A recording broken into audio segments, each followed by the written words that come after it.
नमस्कार साथियों, स्वागत है आपका PNK 24 यूट्यूब चैनल पर। बहुत बहुत साथियों, आज बात कर लेते हैं तुम्हारा ईरान और इजराइल के बढ़ते हुए तनाव को देखते हुए इसमें कौन देश कहां कूद रहा है या किस देश का क्या स्टैंड है। सबसे पहले, क्या ये वर्ल्ड वार 3 की शुरुआत है? क्या वर्ल्ड वार 3 हो सकता है? देखो, एक नया खोबा खड़ा हो गया है इजराइल ने तुर्की को, क्योंकि तुर्की को खलीफा बनने की बहुत चाह मची है। तुर्की चाहता है कि मैं सभी मुस्लिम देशों का खलीफा बन जाऊँ, इसलिए एक इजराइल ने अब से 3000 वर्ष पुराना एक मैप जारी कर दिया है। उसमें कुछ हिस्सा तुर्की का भी दर्शा दिया है कि ये तुर्की भी इजराइल का ही हुआ करता था पहले। तो कहीं ना कहीं तुर्की में भी डर का माहौल है कि अब ईरान के बाद कहीं ऐसा तो नहीं तुर्की पे हमला कर देगा। तो वो भी एक विस्तार से चर्चा करेंगे। लेकिन अब नेक्स्ट चल देते हैं कि इस देश को, दोनों देशों के बीच में जो अमेरिका ने कल बॉम्बिंग की परसों, उस बॉम्बिंग के चलते सब देशों का अपना अपना स्टैंड क्या है। बात करें, ये ईरान इजराइल वर्ल्ड वार 3 होगा क्या नहीं, ये डिफाइन करता है रूस के ऊपर, क्योंकि ईरान के विदेश मंत्री रूस गए हुए हैं और रूस इसके क्या स्ट्रेटजी अपनाता है वो डिफाइन करेगा क्या होने वाला है। ईरान की तरफ से युद्ध को ना थामने की जिद पकड़ी हुई है। ईरान के जो अयतुल्ला खाइमी है, उन्होंने प्रेस कॉन्फ्रेंस करके बताया कि हम युद्ध से पीछे नहीं हटेंगे, मतलब अमेरिका से भी हम नहीं डरते। दूसरी बात, किन किन देशों की क्या क्या प्रतिक्रियाएं हैं, तो देखो, सबसे पहले सऊदी अरब ने बोला है कि इस हमले से जो मिडिल ईस्ट के अंदर है ना, बहुत ही घबराहट जैसा माहौल है, तो हम बहुत चिंतित हैं। सऊदी अरब का ये स्टैंड है। और बात करें तुम्हारा इराक की, इराक का सीधा कहना यह है कि परमाणु ठिकानों पे हमले होने से कहीं ना कहीं मिडिल ईस्ट में अशांति फैली है, तो हम इस शांति की अपील करते हैं। रूस और चीन, इन दोनों का कहना यह है कि भाई इस मिडिल ईस्ट के अंदर या पूरी दुनिया के अंदर हम भी स्टैंड करते हैं, तो इसलिए हमें भी इग्नोर ना किया जाए। चीन की तरफ से और रूस की तरफ से यूनाइटेड नेशंस सिक्योरिटी काउंसिल में इस प्रस्ताव को लाया गया है कि भाई एनी कंडीशन अभी सीज़ फायर किया जाए, विदाउट किसी कंडीशन के, अभी तत्काल फॉर्म में। इस पर पाकिस्तान और चीन की तरफ से प्रतिक्रिया दे दी गई है कि भाई अभी तुम किसी भी कंडीशन को रोको, तत्काल सीज़ फायर करो, नहीं तो मिडिल ईस्ट में कहीं ना कहीं युद्ध जैसा माहौल भड़क सकता है बड़े रूप में। कारण सीधा है, जहाँ इजराइल के साथ में अमेरिका और जो संपन्न देश है ब्रिटेन, जर्मनी, फ्रांस जैसे देश खड़े हैं, वैसे ही ईरान के साथ में तुम्हारा रूस और किम जोंग उन उत्तर कोरिया। ऐसी भी अंदेशे जता जा रही हैं, ऐसी भी अंदरूनी खबरें हैं कि किम जोंग उन ने ईरान को परमाणु बम देने के लिए बोल दिया है कि हम आपको परमाणु बम दे देंगे। तो ये भी कहीं ना कहीं डर के जैसा माहौल क्रिएट करता है पूरे उसमें। अगर स्टेट ऑफ हार्मुज प्रभावित होता है, या स्टेट ऑफ हार्मुज को जैसे कि प्रस्ताव पारित कर दिया उन्होंने कि इसे बंद कर देते हैं, तो पूरी दुनिया का 20% से ज़्यादा जो है ना ऑयल यहीं से इंपोर्ट होता है। और जो ऑयल और गैस, नेचुरल गैस है, जिसे हम LNG के नाम से जाना जाता है, वो भी इसी से होता है, एक्सपोर्ट होती है। अब दिक्कत का विषय कहाँ बनता है? दिक्कत का विषय यहाँ बनता है कि अमेरिका ने चाइना से बोला है कि उससे बोलो ईरान से कि स्टेट ऑफ हार्मुज को ना बंद करे, क्योंकि स्टेट ऑफ हार्मुज अगर वो बंद करता है तो कहीं ना कहीं पूरी देश की, पूरी ऑल ओवर एशिया की सप्लाई चेन डिस्टर्ब हो जाएगी। बात करें यमन की, तो यमन ने सीधा कह दिया है कि भाई अगर आपने ईरान के ऊपर हमले किए तो हम आपके जो युद्धपोत हैं उनके ऊपर हमले जारी कर देंगे, तो वो कोई मतलब की बात है नहीं।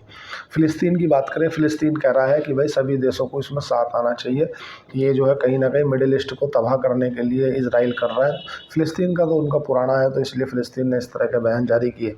ब्रिटेन का कहना ये है कि भाई ईरान के पास में परमाणु बम नहीं होना चाहिए, वो कहीं ना कहीं पूरी मिडिल ईस्ट के लिए, शांति के लिए खतरा बना हुआ है।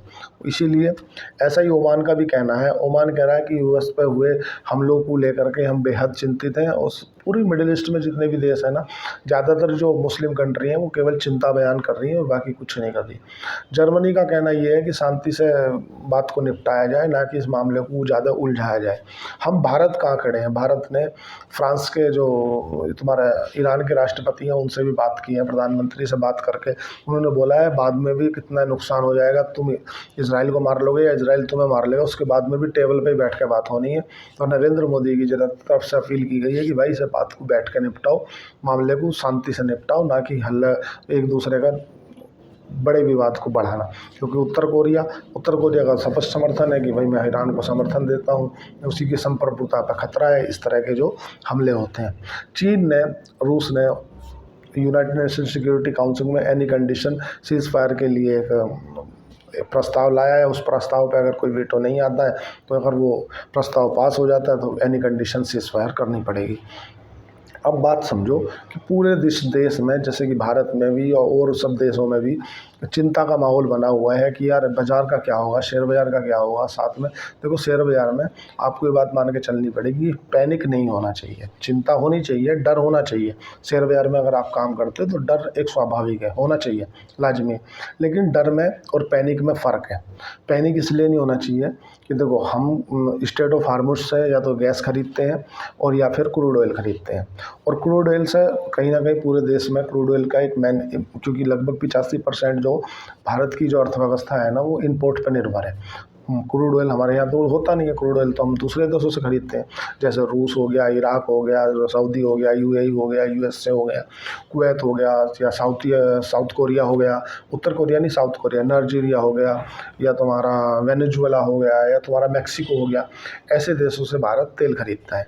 तो कहीं ना कहीं 85% जो निर्भरता है ना भारत की वो क्रूड ऑयल पे है।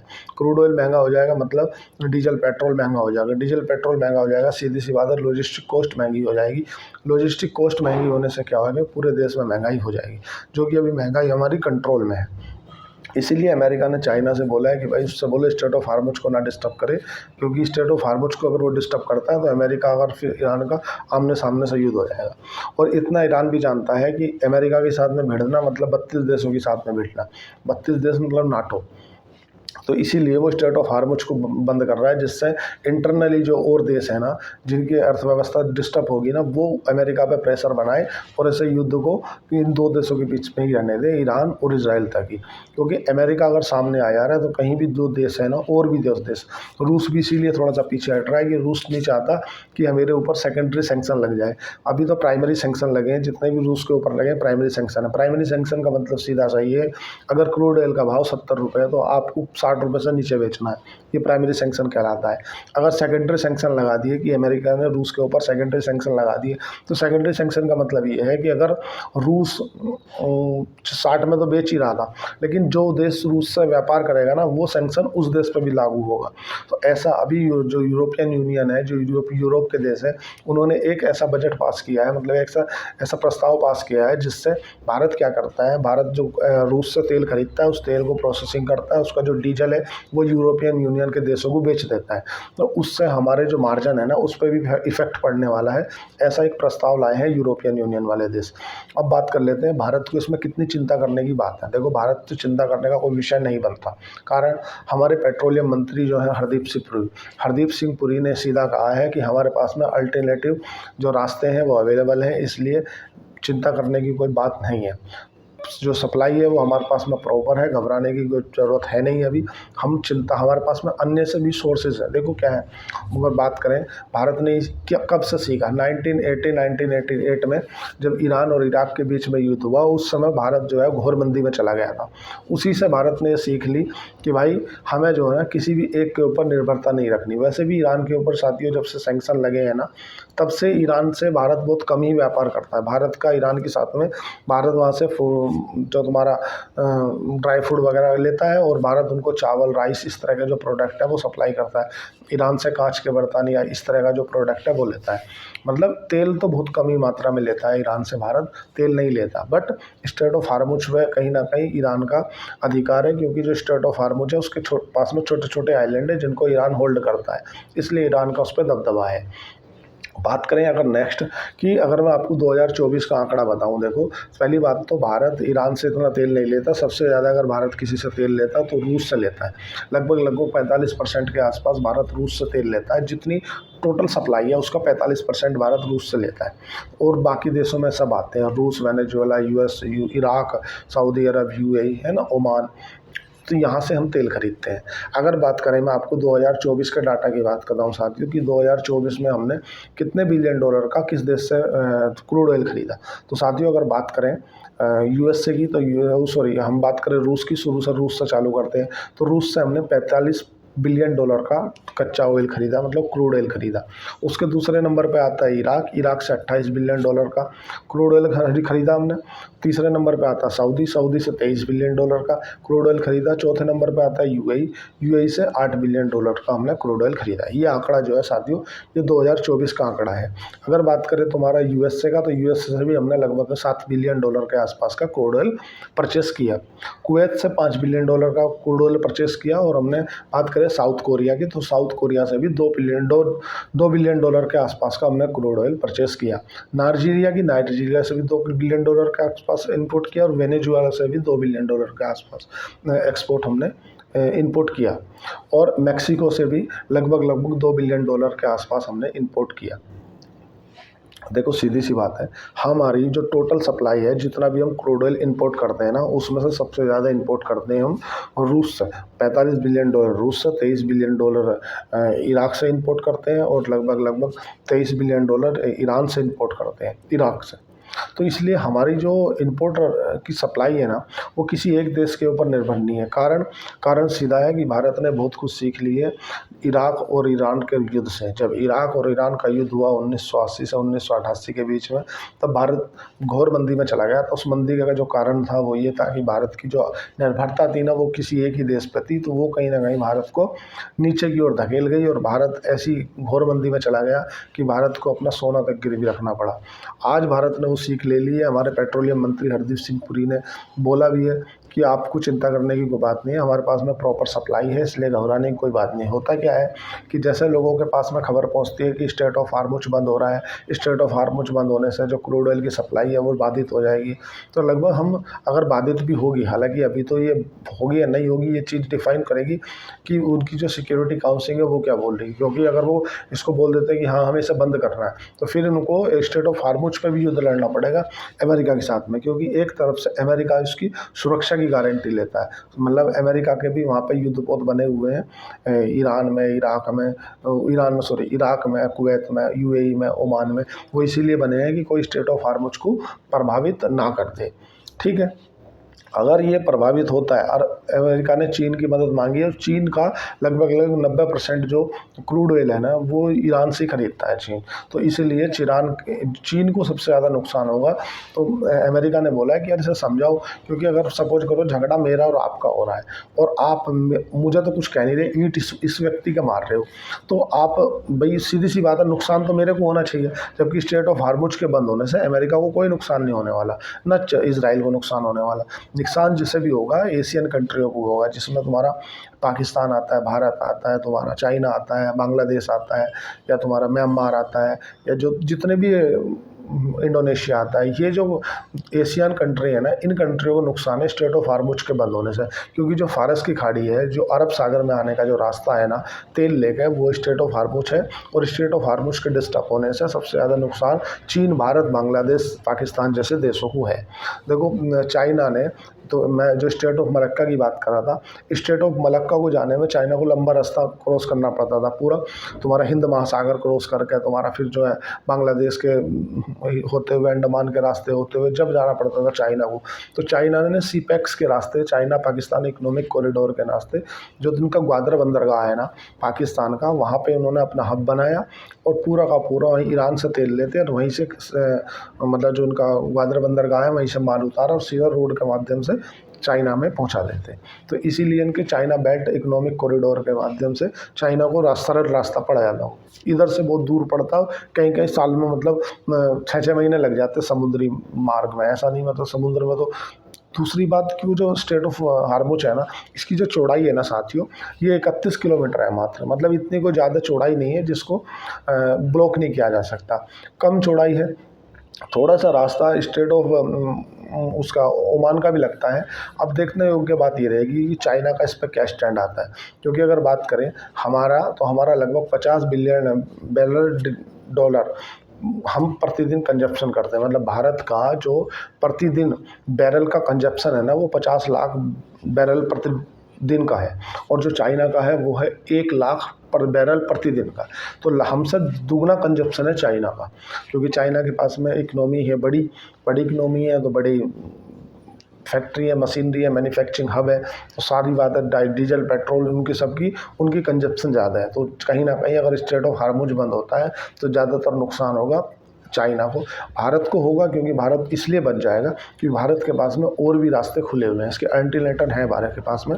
भारत रूस से थोड़ा सा अपनी मात्रा बढ़ा देगा कि हम रूस से जो 50% तेल लेते थोड़ा सा और बढ़ा देंगे, 60 कर देंगे। यही कारण है कि आज भारतीय शेयर बाज़ारों पर इतना देखने के लिए जो तनाव नहीं मिला। अब विषय कहाँ अटका है? विषय यहाँ अटका है कि जो इराक के ऊपर हमला किया था ना अमेरिका ने, ये बोल के कि ये बायोलॉजिकल वेपन बना रहा है, लेकिन वो कुछ नहीं बना रहा था, इराक को निपटा दिया था 32 देशों ने मिलकर नाटो के। तो वही सेम ईरान के ऊपर भी बोला गया है, लेकिन जो यूनाइटेड नेशन के जो एंटोनियो गुटेरेस है ना, उन्होंने ये भी बोला है कि देखो हम इसके बिल्कुल सख्त खिलाफ हैं, मिडिल ईस्ट में शांति होनी चाहिए, किसी भी देश के संप्रभुता पर एकदम इस तरह से हमला करना कहीं ना कहीं गलत है। देखने योग्य बात ये रहेगी साथियों कि अब क्या होता है। एक तरफ रूस के पाले में गेंद चली गई है कि रूस अगर ईरान को खुली समर्थन दे देता है या रूस ईरान को परमाणु बम दे देता है तो कहीं ना कहीं ये देश की जो लड़ाई है ये बढ़ सकती है। अब अगर चीन का इंटरफेयर बढ़ जाता है, चीन बोल देता है कि स्ट्रेट ऑफ हार्मुज को कंटिन्यू रखो क्योंकि तुम्हारा मेन मोटिव है अमेरिका को नुकसान पहुंचाना, चाइना को, अमेरिका को, इजराइल को नुकसान पहुंचाना। लेकिन स्ट्रेट ऑफ हार्मुज के बंद करने से ना तो इजराइल परेशान होगा ना अमेरिका परेशान होगा, होंगी एशियन कंट्री। एशियन कंट्रियों से आपका कोई दुश्मनी नहीं है। जैसा कि भारत स्ट्रेट ऑफ हार्मुज के ही लेकर के भारत को काफ़ी चिंतित थी, इसलिए नरेंद्र मोदी ने बात की वहाँ के राष्ट्रपति से कि भाई कंटिन्यू रखो जो स्ट्रेट ऑफ हार्मुज है इसको संचालन रखो। इसीलिए आपको कहीं ना कहीं वो ईरान भी नहीं चाहता ना कि अगर स्ट्रेट ऑफ हार्मुज बंद किया तो जो देश अभी ईरान की तरफ खड़े हैं ना उनकी सप्लाई डिस्टर्ब होगी, उनकी जो जनता है उनको सामान महंगा मिलने लगेगा, वो सरकार को कर रहे आएंगी, सरकार को कर रहे आएंगे तो सरकार का जो झुकाव है ना वो कहीं ना कहीं इजराइल की तरफ हो जाएगा। बोले यार इसको हम बोल रहे हैं, समझा रहे हैं कि तू स्ट्रेट ऑफ हार्मुज को बंद मत करे, इसे कंटिन्यू रहने दे, सबको नुकसान हो रहा है, तो ये मान नहीं रहा, इसलिए यार ये तो पागल है। तो इसीलिए उस जो और देश है, हालांकि चाइना की वो बात मान लेगा, भारत की भी बात मान लेगा क्योंकि भारत के लिए ओनली उसने भारत के एयर स्पेस खोला है, बाकी किसी के लिए कोई एयर स्पेस नहीं खोला ईरान ने। तो भारत के जो लगभग 10,700 के आसपास में जो छात्र ईरान के अंदर MBBS की पढ़ाई करने गए हुए थे उसमें से लगभग 1500 के आसपास आ चुके हैं। और उनके जो आप वीडियो देखोगे उनकी जो खुशी है ना वो देखते ही बनती है। मतलब वो लोग ये देख रहे हैं कि यार वास्तविकता में आज भी ये भारत ने साबित कर दिया कि अगर आपके पास में भारत का पासपोर्ट और उस पर लिखा है भारतीय राज्यगण तो आपको टेंशन लेने की बात नहीं है। आप किसी भी माहौल में रहो, आप किसी भी देश में रहो, अगर आप उस देश में कोई आपत्ति आएगी तो पहले भारत सरकार वहाँ खड़ी मिलेगी आपको, ऐसा सिद्ध कर दिया है। कुछ महिलाएं ऐसी भी देखने के लिए मिली, उन्होंने बोला कि हमें तो यहाँ से जम्मू कश्मीर तक जाने के लिए भी फ़्लाइट का रास्ता होना चाहिए था। देखो क्या है कि कुछ गेहूँ के साथ घुन होते हैं कि 2-4 इस तरह की महिलाएँ सामने आई हैं, तो इसलिए घबराने वाली बात है नहीं। सबसे पहली बात तो क्या है कि टोटल जितना हम क्रूड ऑयल परचेस करते हैं उसका 50% के आसपास हम रूस से लेते हैं, तो चिंता की कोई बात है नहीं स्ट्रेट ऑफ हार्मुज के बंद होने से। उसके बाद में भी भारत के पास में अल्टरनेटिव रास्ते हैं, वेनेजुएला है, मैक्सिको है, USA है, जो और देश हैं जो जिनसे हम क्रूड ऑयल खरीदते हैं। हालांकि बंद नहीं करेगा क्योंकि ईरान की भी सबसे बड़ी जो इकनॉमी है, जो सबसे बड़ा पैसा आ रहा है जहाँ से, वो इसी रास्ते से आ रहा है। अगर स्ट्रेट ऑफ हार्मुज बंद कर दिया तो उसे खुद क्रूड ऑयल किसको बेचेगा, क्या करेगा, वो दिक्कत हो जाएगा। लेकिन जो भारत की निर्भरता है ना, वो भारत ने अपने जो पोर्टफोलियो को डाइवर्सिफाई कर रखा, मतलब लगभग 8-10 देशों से क्रूड ऑयल खरीदता, ताकि कभी भी किसी देश के साथ में अगर तनाव बढ़े ना तो दूसरे देश से हम तेल खरीदते रहें, जिससे हमारी जो इकनॉमी है ना वो स्टेबल बनी रही। ये भारत की जो मतलब लीडरशिप है ना उसकी दूरदर्शिता को अपनाता है। जब हमारा जो आपने देखा रूस और यूक्रेन का युद्ध हुआ, उस दौरान भारत ने तुम्हारा जो मिडिल ईस्ट है उसके अंदर तेल की सप्लाई बढ़ा दी, जिससे इधर से अगर कोई दिक्कत हो तो इधर से ना हो, क्योंकि हम ना 85% हमारी जो क्रूड ऑयल के ऊपर निर्भर है हमारी इकनॉमी। अगर क्रूड ऑयल महंगा हो जाएगा तो हमारा सब कुछ महंगा हो जाएगा, महंगाई बढ़ जाएगी। और क्रूड ऑयल ही हमें डिफाइन करेगा कि अगर क्रूड ऑयल महंगा हो रहा है तो मतलब शेयर बाजार गिरेगा। और अगर JP मॉर्गन की बात माने तो JP मॉर्गन एक अमेरिका की रिसर्च कंपनी है, उसने तो यहाँ तक कह दिया है कि क्रूड ऑयल $120 प्रति बैरल तक हो सकता है। जैसा भी कुछ होगा मैं आपको अपडेट दे दूँगा। अभी तक घबराने वाली कोई बात है नहीं। अब रूस के पाले में गेंद है, रूस क्या बोलता है। अगर रूस उसका परमाणु बम दे देता है तो हो सकता है युद्ध भड़क जाए, या उत्तर कोरिया उसको परमाणु बम दे देता है तो हो सकता है युद्ध भड़क जाए, या यूनाइटेड नेशन सिक्योरिटी काउंसिल में अगर बोल दिया जाता है कि शांति कर लो, लड़ाई झगड़े में कुछ नहीं रखा, तो शांत हो सकती है। चाइना की बात अगर ईरान मान लेता है तो शांति हो सकती है।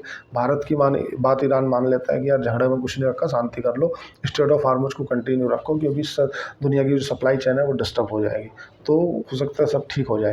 देखो अभी ना बाज़ार हैच पे है, मतलब इधर भी जा सकता है, इधर भी जा सकता है, किधर भी जा सकता है, इसलिए दोनों तरफ की पोजीशनों को सेम करके रखें। अगर आप लॉन्ग हैं तो पुट खरीद कर रखें, अगर आप शॉर्ट हैं तो लॉन्ग खरीद कर रखें, तो इसलिए कभी भी कुछ भी हो सकता है। उम्मीद करता हूँ चैनल अच्छा लगा होगा। आज के लिए इतना ही। चैनल को लाइक करें, सब्सक्राइब करें, कमेंट करें। धन्यवाद, थैंक यू। अगर आपको शेयर बैंक से डीमैट अकाउंट खुलाना है तो नीचे दिए गए डिस्क्रिप्शन पर जाकर आप अकाउंट ओपन करा सकते हैं। धन्यवाद, थैंक यू।